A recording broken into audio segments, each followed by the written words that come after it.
Welcome to all in Shambhunath education. पिछले video में हमने शिक्षण की 6 विधियों का अध्ययन किया था और आज हम अन्य विधियों का अध्ययन करेंगे, जिसमें विवरण प्रविधि, स्पष्टीकरण प्रविधि, निरीक्षण एवं अवलोकन प्रविधि, उदाहरण प्रविधि, खेल प्रविधि, कार्यशाला प्रविधि एवं भ्रमण प्रविधि। आज हम इनकी चर्चा करेंगे। तो आइए सबसे पहले चलते हैं विवरण प्रविधि, नैरेटिव टेक्निक। विवरण के कथन को शिक्षक स्वकथन भी कहा जाता है। विवरण देने का उद्देश्य छात्रों के मस्तिष्क में उसका मानसिक चित्र बनाना है, जिससे छात्र विषय वस्तु को पूर्णतया समझ सके। विषय वस्तु का ज्ञान जब प्रश्नोत्तर एवं व्याख्या द्वारा स्पष्ट नहीं हो पाता, तब कथन प्रविधि की सहायता ली जाती है। यह प्रविधि सामाजिक विज्ञान जैसे विषयों में बहुत उपयोगी है। प्रस्तावना के पश्चात पाठ को विकसित करते समय पाठ से संबंधित विभिन्न स्थलों पर विशेष प्रकाश डालने के लिए विवरण प्रविधि का प्रयोग किया जाता है। इस प्रकार इस प्रविधि की कुछ प्रमुख विशेषताएं देखने को मिलती हैं, जो इस प्रकार है। इस प्रविधि के माध्यम से दिया गया विवरण छात्रों के मस्तिष्क पर स्थायी प्रभाव डालता है। उन्हें इतना ज्ञान प्राप्त हो जाता है कि अलग से विभिन्न पुस्तकें पढ़ने की आवश्यकता अनुभव ही नहीं होती है। इस प्रविधि में विषय वस्तु के प्रत्येक पक्ष पर प्रकाश डालकर पूर्ण रूप से समीक्षा की जाती है। इस प्रविधि में छात्रों को पुस्तकों की अपेक्षा कम समय में आवश्यक ज्ञान प्राप्त हो जाता है। यह प्रविधि अर्थशास्त्र एवं भूगोल आदि के कथन में बहुत महत्वपूर्ण है। कथन की भाषा शैली स्पष्ट, सरल एवं छात्रों के मानसिक स्तर के अनुसार होनी चाहिए। यह शिक्षक को बहुत ध्यान देना चाहिए। विवरण प्रविधि के कथन की लंबाई बहुत अधिक ना हो और ना ही पाठ की मतलब बहुत शॉर्ट होना चाहिए, नहीं तो पाठ नीरस लगने लगता है और छात्र भ्रमित हो सकते हैं। इस प्रविधि के प्रयोग के लिए विशेष दक्षता तथा विशिष्टीकरण की आवश्यकता होती है, नहीं तो विवरण की प्रासंगिकता के विषय में निर्णय लेना अध्यापकों के लिए बहुत कठिन हो जाता है। स्पष्टीकरण प्रविधि, एक्सप्लेनेशन टेक्निक। एक्सप्लेनेशन टेक्निक के माध्यम से कठिन शब्दावली व प्रत्ययों यानी कॉन्सेप्ट को सरलता से समझाया जा सकता है। स्पष्टीकरण प्रविधि उस प्रक्रिया को कहते हैं जिसके द्वारा किसी शब्द समूह या कथन के अर्थ की समस्त जटिलता दूर हो सकती है। यह प्रविधि ज्ञात से अज्ञात की ओर बढ़ने के सूत्र पर आधारित है। ज्ञात से अज्ञात मीन्स आगमन विधि पर आधारित है। आगमन विधि जिस प्रकार सभी जानते हैं कि पहले हम उदाहरण के माध्यम से समझाते हैं, फिर नियम बताते हैं, तो यह विधि आगमन विधि पर आधारित है और ज्ञात से अज्ञात की ओर बढ़ने के सूत्र पर आधारित है। मुख्य बातें, इसकी मुख्य बातें, स्पष्टीकरण के समय शिक्षक सहायक सामग्री का प्रयोग अवश्य करे, तभी स्पष्टीकरण शुद्ध होता है और बच्चों की समझ में आता है। स्पष्टीकरण केवल उपयुक्त स्थानों पर दे जहाँ इसकी आवश्यकता है। स्पष्टीकरण विषय वस्तु से रिलेटेड होना चाहिए। विद्यार्थियों ने किस सीमा तक कठिन शब्दों प्रत्ययों को आत्मसात किया है, इसका परीक्षण किया जाना शिक्षक के लिए बहुत आवश्यक है। नेक्स्ट है निरीक्षण एवं अवलोकन प्रविधि। यह प्रविधि बहिर्मुखी, बहिदर्शन, प्राकृतिक, अनियंत्रित विधियों के नाम से भी जानी जाती है। निरीक्षण बहिदर्शन अथवा अवलोकन का शाब्दिक अर्थ है किसी वस्तु या क्रिया को देखना। मानव व्यवहार के अध्ययन में इसका अर्थ मानव के बाह्य व्यवहार को देखना, समझना और उससे संबंधित तथ्यों का पता लगाना है। इस अवलोकन प्रविधि के दो भाग होते हैं, नियंत्रित अवलोकन और अनियंत्रित अवलोकन। नियंत्रित अवलोकन क्या है? नियंत्रित अवलोकन का आशय नियंत्रित अवस्थाओं में अवलोकन से है, जिसको हम नियंत्रित कर सकते हैं, नियंत्रित परिस्थितियों में इसका अवलोकन करते हैं। अनियंत्रित अवलोकन, इसका दूसरा नाम प्राकृतिक अवलोकन भी होता है।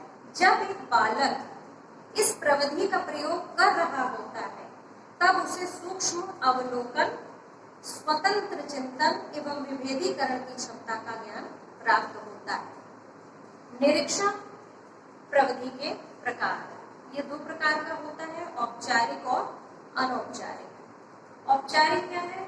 अनौपचारिक निरीक्षण प्रविधि में विषय को ये ज्ञात होता है कि नियंत्रित परिस्थिति में उसका निरीक्षण हो रहा है। अनौपचारिक प्रविधि में विषय को नहीं ज्ञात होता है कि उसके स्वाभाविक व्यवहार का अध्ययन किया जा रहा है, वो इससे अपरिचित होता है। निरीक्षण एवं अवलोकन प्रविधि के 3 चरण होते हैं। पहला निर्धारण, जिसका निरीक्षण करना है उस विषय का पूर्व से ही निर्धारण कर लेना आवश्यक है। ध्यान केंद्रित करना, नंबर 2, इसमें ध्यान केंद्रित करना अति आवश्यक होता है सही निरीक्षण करने के लिए। तीसरा, लेखबद्ध करना, निरीक्षण वस्तु, गुण अथवा घटना के संबंध में रिकॉर्ड रखना अति आवश्यक है, जिससे छात्रों का अच्छे से मूल्यांकन किया जा सके। इसके आइए हम गुण देख लेते हैं कि निरीक्षण प्रविधि के क्या क्या गुण हैं। यह वस्तुनिष्ठ एवं वैज्ञानिक है, यह वैध है, यह अत्यंत संयमी प्रविधि है, इसमें कीमती उपकरणों की आवश्यकता नहीं पड़ती। शिक्षक किसी भी समस्या या परिस्थिति के विषय में स्वयं टीका टिप्पणी न देकर बालकों को नियंत्रित परिस्थिति में न रखकर निरीक्षण के लिए उत्साहित करते हैं, उनको प्राकृतिक वातावरण में निरीक्षण के लिए ले जाते हैं। दोष, इसके दोष आइए देख लेते हैं। प्रशिक्षित अनुभवी दर्शक मिलना बहुत मुश्किल होता है इसमें निरीक्षण के लिए। यह अंतर्मुखी प्रक्रिया है, कृत्रिमता इसमें आ सकती है। जैसे बच्चों एवं स्त्रियों के व्यवहार में अजनबियों को देखकर एक स्वतः ही बनावटीपन आ जाता है। व्यक्ति के अचेतन मन को नहीं जाना जा सकता, इसमें किसी के आंतरिक व्यवहार का पता भी नहीं लगाया जा सकता। इस प्रविधि में व्ययसाध्य एवं कष्ट साध्य ये दोनों हैं। छात्रों को प्रशिक्षण देना इसका मुख्य उद्देश्य है। अर्थशास्त्र एवं भूगोल के लिए ये बहुत ही समीचीन होता है निरीक्षण प्रविधि। आइए देखते हैं उदाहरण प्रविधि, एग्जाम्पल्स, टेक्निक। उदाहरण प्रविधि से अभिप्राय, उदाहरण का अभिप्राय होता है प्रतिमान, मानचित्र, ग्राफ, चित्र तथा चार्ट आदि वस्तुओं से है जो क्लिष्ट विचारों का वर्णन करते हैं। ये सीखने वाले की भावनाओं, कल्पनाओं को प्रेरित करते हैं। इससे उनके विचार स्पष्ट एवं सही ज्ञान ग्रहण करने के योग्य बनते हैं। उदाहरण 2 प्रकार के होते हैं। ये प्रविधि, उदाहरण प्रविधि 2 प्रकार की होती है। पहला मौखिक और दूसरा प्रदर्शनात्मक। मौखिक में शिक्षकों के द्वारा उदाहरण दिया जाता है और प्रदर्शनात्मक में छात्रों की कल्पना को विकसित करने के लिए ग्राफ है, रेखा चित्र है आदि माध्यम का प्रयोग किया जाता है उनको सिखाने के लिए। इस प्रविधि का मुख्य उद्देश्य है छात्रों को प्रेरणा प्रदान करना, पाठ्य पुस्तक की तरफ आकर्षित करना और उदाहरण के माध्यम से ज्ञात विचार वस्तु घटनाओं का संबंध अज्ञात विचार वस्तु से स्थापित करना। इसलिए उदाहरण आकर्षक होने चाहिए, छात्रों के स्तर के अनुकूल हो। अमूर्त तथ्यों के शिक्षण में उदाहरण प्रविधि का प्रयोग अवश्य करें, ये नितांत आवश्यक है। आइए खेल गतिविधि प्रविधि पर चर्चा करते हैं। Playback technique. प्लेबैक टेक्निक क्या होती है? जैसा नाम से संबंधित है, खेल के माध्यम से शिक्षा देना। इस प्रविधि के अंतर्गत खेल के माध्यम से शिक्षा देने की व्यवस्था की जाती है। हेनरी कॉल्डवेल ने सर्वप्रथम बालकों की खेल की मूल प्रवृत्ति को शिक्षा हेतु प्रयोग करने पर बल दिया ताकि शिक्षा और शिक्षण के प्रति उनकी रुचि हमेशा बनी रहे। वैलेंटाइन के अनुसार खेल किसी कार्य में एक प्रकार का मनोरंजन होता है। इसलिए खेल की बहुत सारी विशेषताएं भी हैं, जैसे इसके प्रयोग द्वारा ज्ञान अधिक स्थायी होता है। खेल प्रविधि में बालकों की रुचि एवं क्रिया को अधिक महत्व दिया जाता है। खेल प्रविधि द्वारा बालकों के चरित्र निर्माण संभव होता है। खेल के द्वारा अधिगमकर्ता में सामाजिकता की भावना को विकसित किया जाता है। बालकों का ज्ञानात्मक विकास भी खेल प्रविधि द्वारा किया जाता है। खेल के द्वारा बालकों का शारीरिक और मानसिक विकास बहुत तीव्र गति से होता है। विशेषताओं के अतिरिक्त इसमें कुछ दोष हैं जो उस पर थोड़ा सा प्रकाश डालते हैं। इस प्रविधि के माध्यम से समस्त विषयों का अध्यापन संभव नहीं हो पाता है, ये एक दोष है। नेक्स्ट है इसका, इस प्रविधि में शारीरिक विकास को मानसिक तथा संवेगात्मक विकास की तुलना में अधिक महत्व दिया जाता है। तो अब आइए चलते हैं नेक्स्ट अपने प्रविधि की ओर। समूह चर्चा प्रविधि, group discussion technique. Group discussion technique क्या है? वह सभा जिसमें एक प्रकरण पर वक्तागण अपने विचार प्रस्तुत करते हैं। इसके अंतर्गत प्रकरण संबंधी विचारों को प्रस्तुत करने के लिए आयोजन किया जाता है, जैसे सेमिनार है और कॉन्फ्रेंस वगैरह है, इस टाइप से। श्रोतागण प्रकरण संबंधी सामान्य तैयारी में अपने कुशल विचारों को सम्मिलित करते हैं और नीति, मूल्यों एवं बोधगम्यता के संबंध में निर्णय लेते हैं। इसमें समस्या के विभिन्न पक्षों को समझाना अति आवश्यक है। इसमें प्रत्यक्ष रूप से अंतःक्रिया नहीं होती है, बल्कि अप्रत्यक्ष रूप से अंतःक्रिया होती है। इसमें समायोजन और सहयोग की भावनाओं का बहुत विकास होता है। मूल्यांकन तथा संश्लेषण की भावनाओं का विकास होता है और इसमें जो संश्लेषण की क्षमता है वो जो है हमारी तीव्र होती है। इस विधि का उद्देश्य क्या होता है? समूह चर्चा विधि में किसी तत्कालीन समस्या के विभिन्न पक्षों की जानकारी तथा उन्हें पहचानने की क्षमताओं का विकास कैसे किया जाए, यह इसका मुख्य उद्देश्य होता है। इसमें प्रकरण एवं समस्या संबंधी शंकाओं एवं कठिनाइयों के समाधान एवं स्पष्टीकरण के अवसर बहुत मिलते हैं। इसका प्रमुख उद्देश्य ज्ञानात्मक पक्ष के उच्च पक्षों का विकास करना है। यानी ज्ञानात्मक पक्ष तो है ही, लेकिन उसके उच्चतम पक्षों पर भी विकास किया जाता है, उच्च लेवल पर।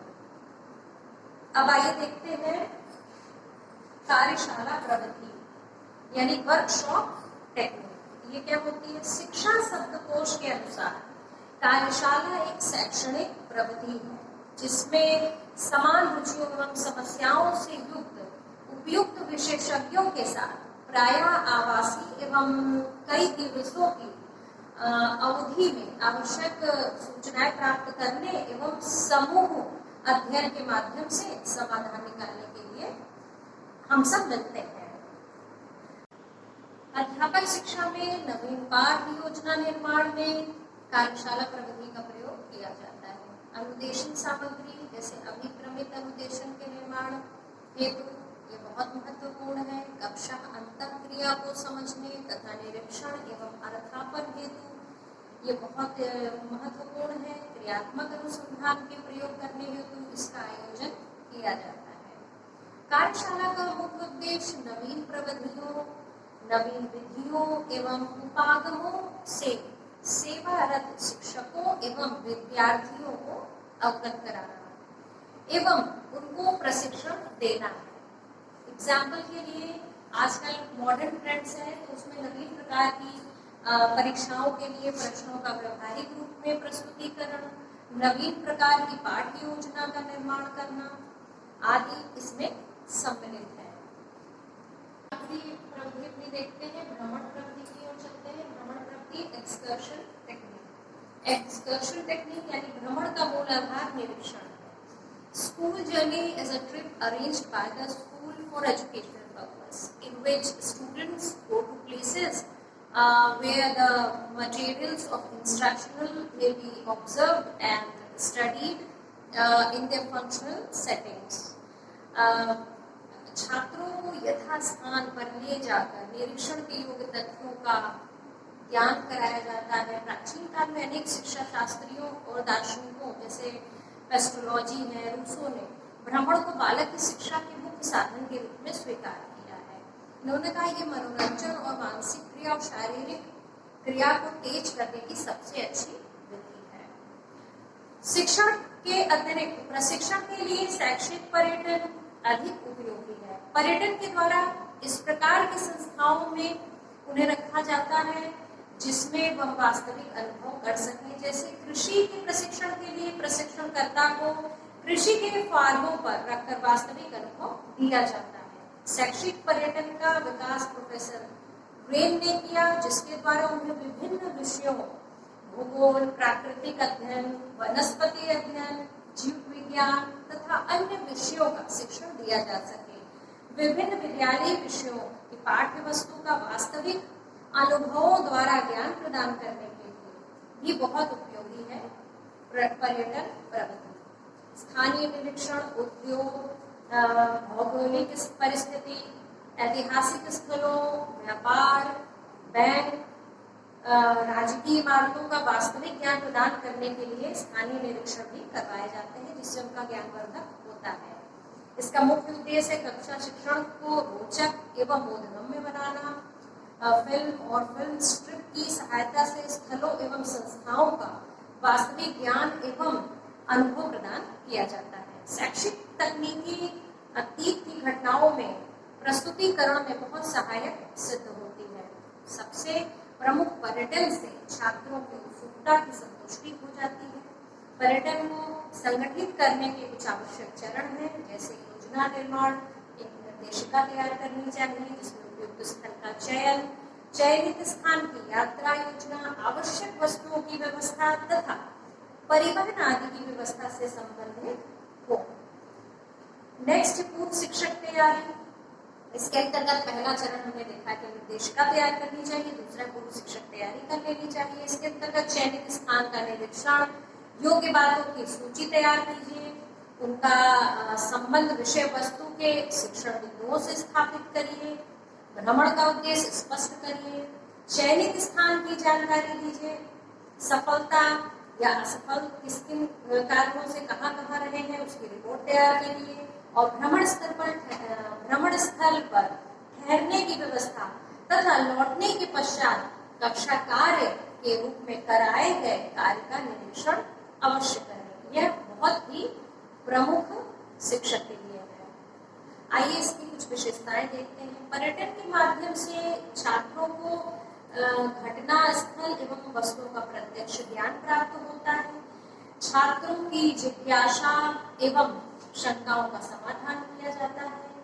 इससे बच्चों में स्वानुशासन, सद्भावना एवं सहयोग की भावना का विकास पर्याप्त मात्रा में होता है। अगर इसके कुछ विशेषताएं हैं तो इसके कुछ दोष भी हैं। आइए देखते हैं क्या है। समयाभाव की इसमें समस्या आ सकती है, धन का अभाव हो सकता है, परिवहन संबंधी कठिनाइयां देखी गई हैं, अनुशासन की समस्या कभी कभी देखने को बहुत मिलती है। और इस प्रकार से आज हमने भ्रमण पर्यटन प्रविधि का संक्षेप में अध्ययन किया। इस प्रकार हमारी 14 शिक्षण प्रविधियां आज समाप्त होती है और इस प्रकार आज हमने प्रमुख बिंदुओं पर चर्चा की। इसी के साथ आज यहीं तक। Till then take care. नमस्कार।